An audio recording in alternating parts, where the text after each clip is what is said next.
नहमदुहु व नसल्ली अला रसूलिल करीम अम्मा बाद। मौलाना उस्मान हसन ज़ई हैं पाकिस्तान के, मेरे अच्छे दोस्त हैं। उन्होंने पूछा है कि रजब में चांद की सूरत हाल क्या है।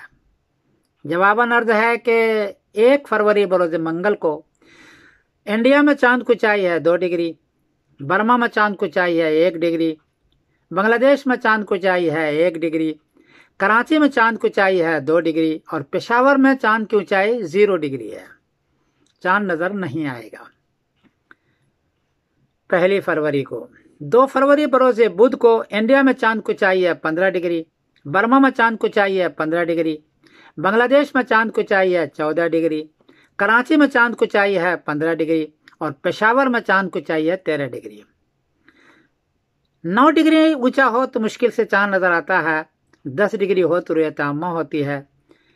2 फरवरी बरोज़ बुध को 10 डिग्री से चांद ऊंचा है इंडिया पाकिस्तान में, इसलिए 2 फरवरी बरोज़ बुध को चांद नजर आएगा और 3 फरवरी बरोज़ जुमेरात को रजब की पहली तारीख होगी इंशाअल्लाह। इस एतबार से 28 फरवरी बरोज़ पीर की शाम, 28 फरवरी के बाद जो पीर है उसके शाम को जो रात होगी वो मेराज की रात कहलाती है।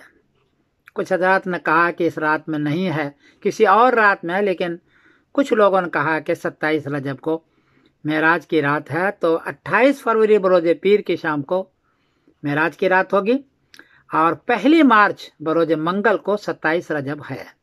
इस एतबार से तो आप हजरात नोट कर लें कि मेराज की रात जो शुरू होगी वो 28 फरवरी को और 1 मार्च को मंगल के दिन 27 रजब है और मेराज के दिन है वो। मैं समीरुद्दीन कासमी बोल रहा हूँ मैनचेस्टर इंग्लैंड से। अस्सलाम वालेकुम व रहमतुल्लाहि व बरकातहू।